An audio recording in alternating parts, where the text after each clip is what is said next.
Hi. Wow. The same thing happened to me. I had a different question at the beginning. So, I'm Daisy. I'm with Rape Relief Women's Shelter Collective, and we have I have a different approach, because one of the things that we do is we respond to media calls. And in the time period that I've been there, in the last, I'd say, 5 years, the increase of calls we get to respond to media's questions is probably, on average now, probably take 4 calls a week for a small collective of 20 women. So we have a lot of analysis, and some of it's about you guys. So one of the things first is I'd like to say, in terms of class, we're talking about a professionalized situation where you're measuring a professional association of media, and we're not actually talking about social class in terms of which women can even get there to that part where into university and become journalists, and who gets portrayed as women. You had a 24% number, and I think most of those women the content is violence against women, and that's where we come in. So our analysis about how violence against women is portrayed in the media is it's pretty extensive. It's been 35 years, but I think that kind of was missing in terms of the portrayal of women. It's absolutely about sexuality. Jen, you touched on violence against women a little bit, but its relationship to media is that's almost always when we get portrayed. We're either victims of rape or of wife assault. We're nothing other than victims. We can't actually overcome anything. Or we're poor women, and usually if we're poor, there's a whole other set of things that comes along with that. So I would urge that we would look at this from the perspective of what the women are actually being portrayed as. It's not only about sexuality, although that's really important, and its relationship, sexuality to violence against women, and pornography is just out of the world at the moment, and that kind of came to a head in some of the recent attacks on women. So I would really like to see some of that be discussed, and I know you have, at least Mary, I know you have analyzed violence against women in terms of media. And I guess the question I really have is, do you know what percentage of you looked at portrayals of women, and I don't know if you actually know what roles they actually had. And that was one of the things I was interested in knowing. Just maybe someone else can talk while I find that stat. Sure. Because I do have it. We did just so you know, we did. I just did a little quick 3 minutes. I mean, we've got pages and about 20 studies, but we did look at. We did do a bit of a class analysis in terms of who's professional and who's not. Like what is the status of the person in the news, and certainly the status of women was significantly lower. We did look at representation to crime stories. And we also looked in terms of their function in the story, which is, were they just used as a person on the street or personal eyewitness, or were they used as an expert, like Rape Relief would be considered an NGO, a non-government expert on the topic, or was it just someone on the street? So we did break it down like that, but I'll get the stats on that.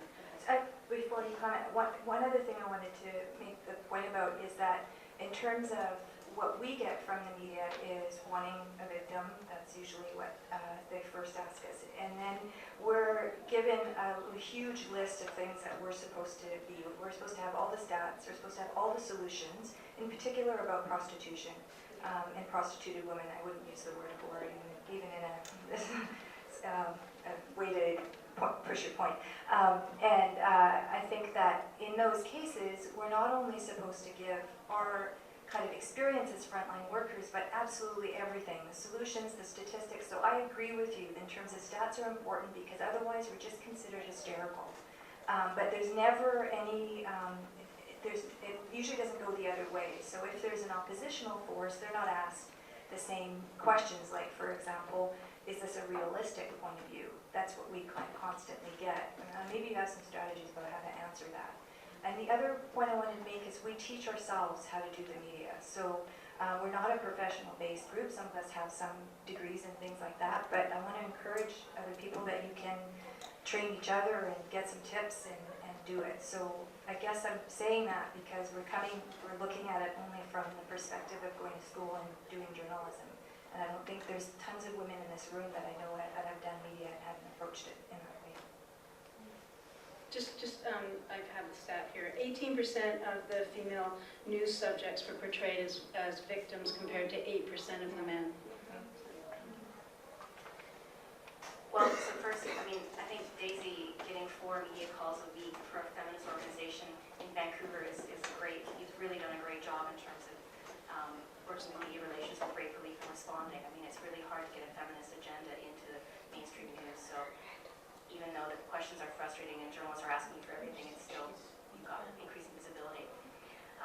In terms of your comment about journalists asking you to kind of get a victim, give you the stats, you know, educate them all on the policy around prostitution. I mean, that's one thing that UBC tries to change. We bring in students who have a disciplinary specialty.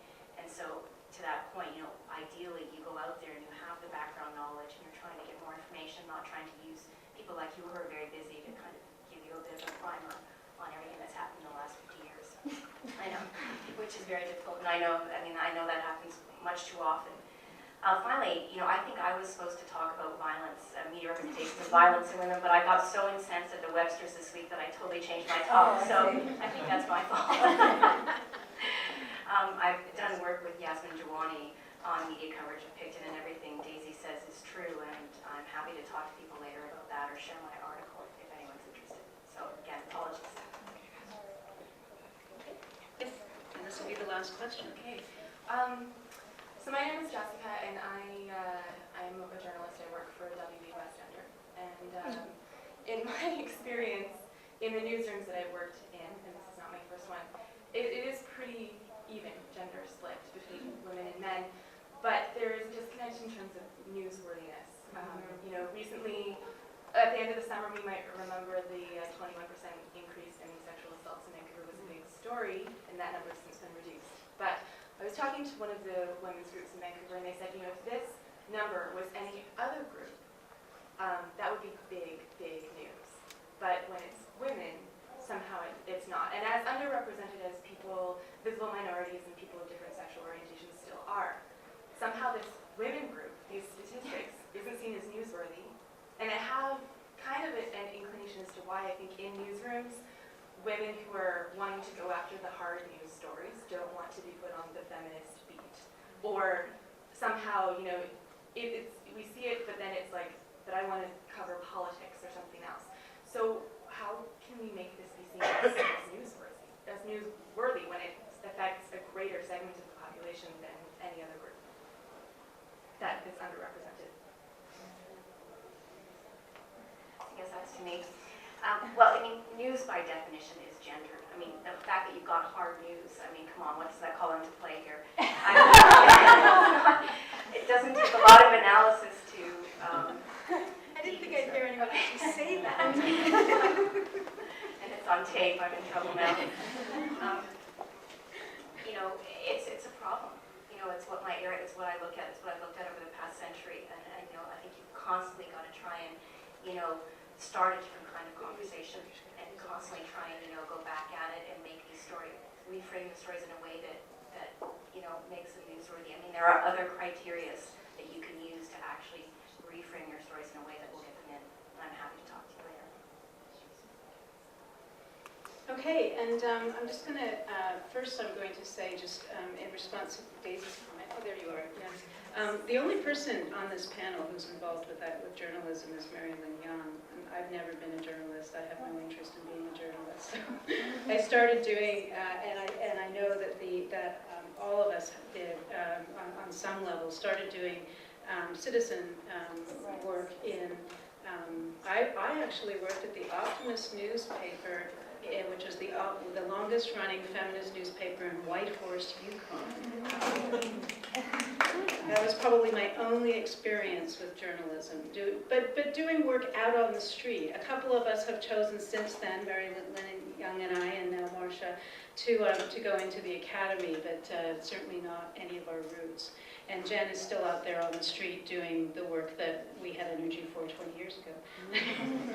So I mean, it is an attempt to make that link between the kind of academic studies and the empirical research and the community and the hard work that has to be done on a day-to-day basis and to change this.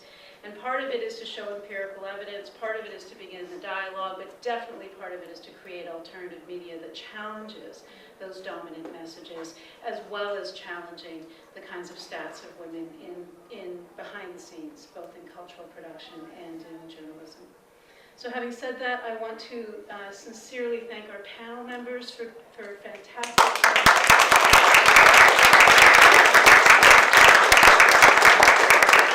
And I want to thank all of you for coming, and just to remind you that in the big room at the end of the hall there is the plenary, where we will have some opportunity to talk about where to next, what has this day meant. Thank you very much.